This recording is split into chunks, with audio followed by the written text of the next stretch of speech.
रात उठी मुस्काने ना पनिले भरी लूना पनिले भरी लूना बिन कले वारट खण तुले जण घस कटना।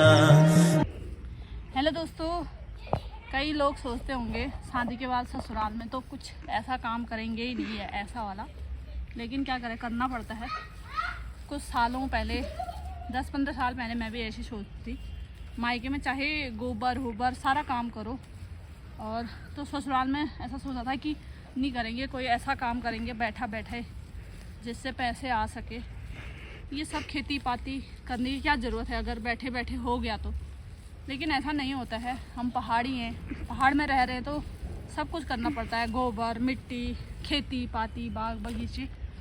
तो पिछले दिनों ये गोबर लाए थे हम, अब इसको पूरे खेत में डाल रहे हैं। यहाँ पे हल्दी और वो है भिंडी, तो इसे वैसे पूरे खेत में डालेंगे। और मेरी मदद कर रहा है नमन सिंह देव, क्योंकि इनने मेरी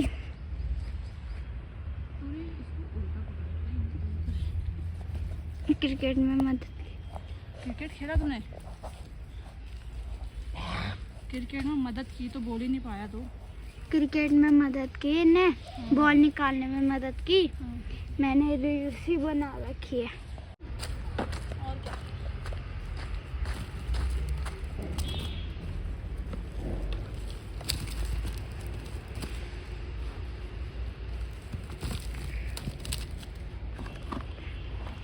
समय कितना है दम्मू? दिन के 3 बजे का। पता नहीं, समय तो दिखाया ही नहीं। अरे मैं बोल रही हूँ क्या? तो ये है दोस्तों असली पहाड़ी ज़िंदगी। अभी मेरे को इतना एरिया में डालना है पूरा, वहाँ से वहाँ तक डाल दिया है मैंने। ठीक है। तो यहाँ पे मैंने मिट्टी रख ली है टब में, कुदाल उदाल सब समेट लिया है। पूरे खेत में गोबर जो है डाल दिया मैंने। इधर साइड के लिए कम हुआ, उधर को एक बार मैंने बहुत ज़्यादा घना कर दिया ना, तो इधर को कम हो गया ये। यहाँ पे तो खाली सुंघाने के लिए म्याऊं। पूरे खेत का गोबर खींचने के बाद कुछ ऐसी हालत हो गई मेरी, एकदम मुंह लाल हो जाता है। खेतों का काम तो हो जाता है ना, बस यही होता है, मुंह एकदम बंदर की तरह लाल हो जाता है मेरा। तो 2:15 में मैं आ गई थी, 3:15 हो गया। पूरे खेत का गोबर जो है खींच लिया मैंने। नीचे वाले बगीचे में दीदी ने पहले पिछले दिनों कर लिया होगा, अभी उस वाले खेत में बचा है मेरा, सबसे लास्ट वाले कोने का। इस वाले खेत का तो हो गया है। तो ये सब काम भी करना पड़ता है। पापा आए थे गांव से, पापा ने सारे खेत का घास उखाड़ के भिंडी बो दिया और मैंने गोबर खींच दिया। तो बहू होने के नाते बहू की जिम्मेदारी भी निभानी पड़ती है। तो ये वाला सारा काम तो हो गया है। उस वाले खेत का फिर देखेंगे कभी, जिस दिन टाइम होगा। आज मैं सुबह से दुकान में कुछ काम कर नहीं पाई, थोड़ी बहुत कटिंग वटिंग करी थी। अब जाऊंगी थोड़ी सी। मैं बैठी थी यहीं पे, ये पीपल का पेड़, और यहाँ पे मंदिर है हमारा छोटा सा, यहीं पे बैठे थे। कितना प्यारा सुंदर सा नज़ारा, साथ में कड़ी पत्ता है। और इस वाले पेड़ को कहते हैं कबाड़ी, उस वाले को कहते हैं पीपल। तो हाथ पैरों की हालत कुछ ऐसे हो गई है। अभी धोने में भी लगेगा इनमें 15-20 मिनट। यहाँ पे ना मस्त से सीढ़ियाँ वीढ़ियाँ, चारों तरफ की बाउंड्रीकरण वगैरह सब भी हम लोगों ने किए, सभी परिवार वालों ने मिलजुल के। तो छोटा सा मंदिर बनाया है, छत ताला भी लगाया है। नहीं तो यहाँ तो बंदर ना पूरे ऐसे नीचे से देख रहे हो, ऐसे हाथ डाल के जाली भी पलट रखा है बंदरों ने। तो कुछ ये है माहौल, कितना सुंदर नज़ारा दिख रहा है। समय है दिन के 3:15 बजे का। ये देखो, ये मेन रास्ता है। अगर आप पार से वहाँ पे पुल है ना ये सामने, तो पुल से पैदल के रास्ते आओगे तो यहाँ से आप कपकोट बाजार में पहुँचेंगे। गाड़ी के रास्ते आ सकोगे, फिर उधर से घूम के आना पड़ेगा। देखो कितने प्यारे सीढ़ियाँ लग रही हैं ना, और उनके साथ मेरा हाथ भी बड़ा सुंदर दिख रहा है। देखो, वाह वाह, बंदर नाच रहे हैं दोस्तों पेड़ में। अब चलते हैं घर में, सिर में टॉयलेट कर देंगे कहीं। हाथ पैर धोने की व्यवस्था करते हैं, इसको भी ले चलते। तो अभी खेतों से घर आने के बाद नहाया धोया, कपड़े चेंज की, छोई, और समय हो गया है 5:30। बाजार का माहौल कुछ ऐसा है, एकदम सुनसान मार्केट है दोस्तों आजकल। देखो, शाम के समय में मैंने पौधे ना यहाँ पे रखे थे, इन पे धूप लगेगा करके। तो साथ में पानी बना के रखा था मैंने, खूब पानी पीती हूँ और लाइट भी ऑन करती हूँ। और ये कटिंग कर रहे थे कुछ कपड़े, कल परसों कुछ ये कर रहे थे, कुछ यहाँ पे रखे मैंने बांध के। मैंने सोचा था आज कमरे में ठंडे ठंडे वहाँ पे इनको काटूं, तो अभी इन सूटों की कटिंग मैं यहीं पे करूँगी। मैंने सोचा था इनको कमरे में करूँगी, यहाँ पे बहुत गर्मी होती है ना। मेरे पास पूरे 5 कैंचे हैं, 2 तो हल्की वाली हैं, 3 ये ऐसे लोहे वाली हैं भारी, 3-4। तो हर कैंची लगी नहीं रही है, इस हर कैंची की धार ख़त्म हो रखी है। एक कैंची ये वाली है, इससे मैं जो भी बड़े कपड़े कटिंग करने होते हैं वो कटिंग कर रही हूँ वहाँ पे।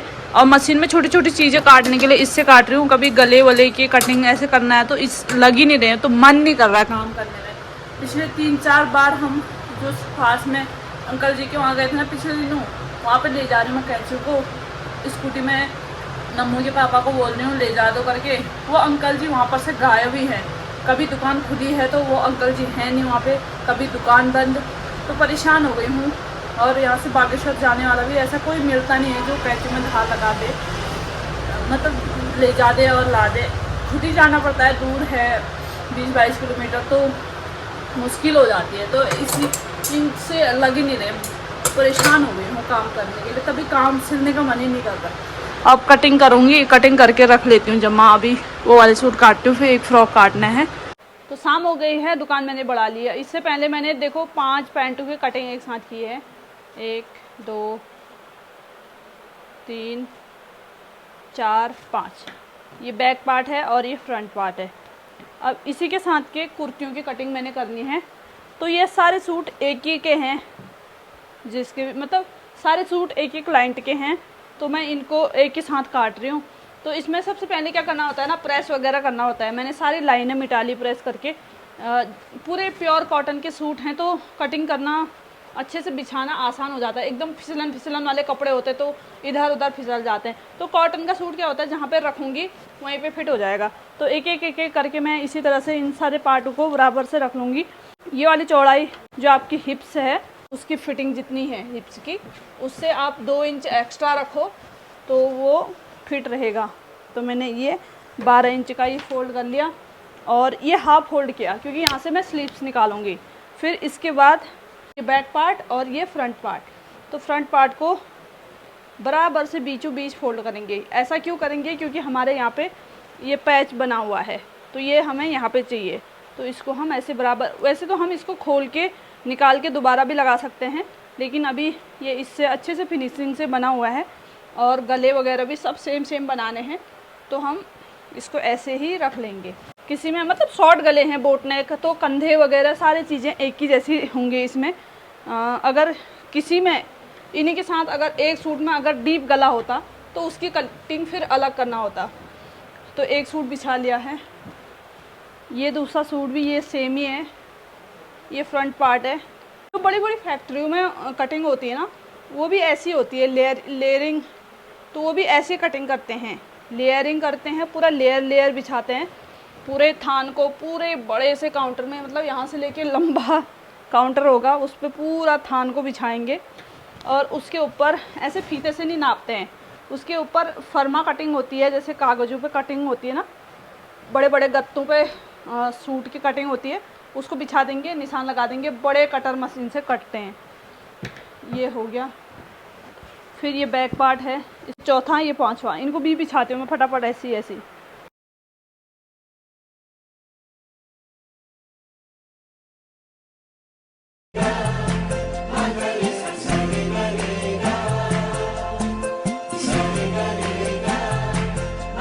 जब हम एक एक सूट सिंगल काटते हैं तो हर सिंगल सूट में हमें हर मतलब ड्राफ्टिंग करनी पड़ेगी, निशान लगाना पड़ेगा अपनी फिटिंग विटिंग कंधे वगैरह। तो जैसे 5 सूट साथ ही बिछा लिए तो बिछाने में समय लगा, लेकिन जो हम निशान लगाएंगे वो एक ही में लगाएंगे, लेकिन कटिंग सब हो जाएगी। तो वैसे बराबर ही बैठता है, मतलब एक एक काटो या 5 एक ही साथ काटो। अगर आपका कपड़ा अच्छा है, अगर आप अच्छे से उसको बिठा पा रहे हो तो एक साथ काटने में ज़्यादा फ़ायदा है। फटाफट पहले प्रेस कर लो सारे में और फिर बराबर से इस तरह से बिछा लो। देखो यहाँ बराबर हैं और यहाँ से थोड़े से जो भी लंबे छोटे हो रखे हैं उनको हम फिर बराबर करेंगे। नीचे साइड से जैसे किसी में इस टाइप की ये लेस लगी हुई है, किसी में कुछ, तो उसको हम ऊपर नीचे कर सकते हैं अपनी लंबाई के अनुसार, जो जिसकी जितनी लंबाई होगी। देखो यहाँ से हम बराबर करेंगे, लेकिन यहाँ से हमारा देखो कोई पार्ट इतना लंबा है, कोई सूट फिर बराबर है। जो ठीक है तो ठीक है, नहीं तो जो ज़्यादा लंबे हैं या पीछे का पार्ट छोटा है तो उसको हम कपड़ा लगा के छोटा बड़ा कर सकते हैं। तो इस तरह से एक ही साथ काटने में फ़ायदा भी है और नुकसान भी है। नुकसान तो कुछ है नहीं, फ़ायदा ही है, समय की बचत हो जाती है। जैसे हम अभी एक एक करके सूट बिछाती, फिर उसकी ड्राफ्टिंग करती, फिर दूसरा सूट बिछाती, फिर उसको करती, फिर काटती, तो 5 सूटों को मैं 5 बार निशान लगाती, 5 बार काटती। इससे अच्छा 5 सूट को एक साथ बिछा दिया, निशान लगाया, कटिंग कर दी, तो ये आसान हो जाता है। इसमें मैं रखूँगी कंधे, जैसे उनके जितने भी कंधे हैं उनके 15.5 कंधे हैं तो हम पूरा ही रखेंगे, क्योंकि बहुत छोटा गला मांग रखा है, 0 नेक, और 1 इंच यहाँ पर से शोल्डर डाउन जाएंगे, यहाँ से 2.5 इंच। किसी ने कहा था हमारे सब्सक्राइबर में सिंपल पटियाला सलवार की कटिंग बताना, मतलब 2-2.5 मीटर में, तो फिर बताऊंगी मैं। ये आर्म होल की लंबाई रखी मैंने 7 इंच, वहीं से चेस्ट पॉइंट, कमर की और हिप थोड़ा लंबा चाहिए होता है तो हिप की लंबाई, और यहाँ पे अपनी जितनी भी कमर है तो 33 उनकी कमर है, तो इसमें मैं लूजिंग रखूँगी 1 इंच की, तो 34 साढ़े 34 तक ये आएगा। मतलब थोड़ा ढीला ढाला उनको चाहिए, वो वाले जैसे रेडीमेड कुर्ती लुक होता है ना, कुछ उस टाइप का ये चाहिए होता है। और यहाँ हमारा 7.5 है, यहाँ हम 6.5 रखेंगे, और इसको क्रॉस मिला के, अभी आपको दिख नहीं रहा होगा क्योंकि फ़ोन थोड़ा सा दूर है मेरे से, और हम हिप्स रखेंगे अपनी 40 हिप्स है, आधे इंच की लूजिंग इसमें रखेंगे और 1.5 इंच एक्स्ट्रा कटिंग के लिए। मेरे पास कुछ इस तरह का स्केल है, सबसे ऊपर वाले निशान को हम ऐसे, फिर उसको कमर से मिलाएंगे, फिर नीचे हिप में बाहर वाला निशान भी कुछ इसी तरह से हम उठा लेंगे, और फिर इसको रखने के बाद फिर निकालेंगे हम दूसरा स्केल। हर जगह अलग अलग स्केल की ज़रूरत पड़ती है। फिर इस तरह से हम इसको सीधा करके नीचे तक मिला देंगे। देखो मेरे को अनुभव है तो निशान नहीं लगा रही हूँ, जैसे यहाँ पर 12 है तो यहाँ भी 12 ही आना चाहिए, तो यहाँ पर भी मेरा 12 ही आ रहा है, तो हम उसी के अनुसार वो कर लेंगे। अभी हम इस पर ना भूलें इसलिए हम इस पर नाप लिख देंगे कि कितना कितना है, और लूजिंग कितनी डालनी है वो भी लिख देंगे, और गला भी लिख देंगे 4.5 आगे 2 पीछे। इसको हम डायरेक्ट इस कटर की मदद से काट देंगे। पूरे 5 सूटों को एक साथ 5 सूटों के डबल करेंगे तो 10 पल्ले हो गए, तो 10 पल्ले में एक साथ कटिंग करूँगी। यहाँ से अब पता नहीं कैसे कटेगा, दूसरी कैंचियाँ तो काम की नहीं हो रही, तो कट रहा है गाइस, इतना सा कट गया है। अब यहाँ से जो सिंगल कपड़ा होता है ना उसमें बड़ी स्पीड से कट जाता है, ये बहुत सारे पल्ले हैं तो समय लग रहा है, नहीं तो बहुत स्पीड से कट जाता है। ये बाजू के लिए कपड़ा है, ये हमारा ये जो सूट है ये कट चुके हैं, कुछ इस तरह से पूरी इतनी मोटी लेयर थी। बाजू हमें अलग अलग काटने पड़ेंगे क्योंकि किसी में बड़ा बचा है, किसी में छोटा बचा है, और किसी में जॉइंट भी आ सकता है। देखो जैसे ये किसी में इतना कम बचा है तो इसमें क्या होगा कि जॉइंट आएगा।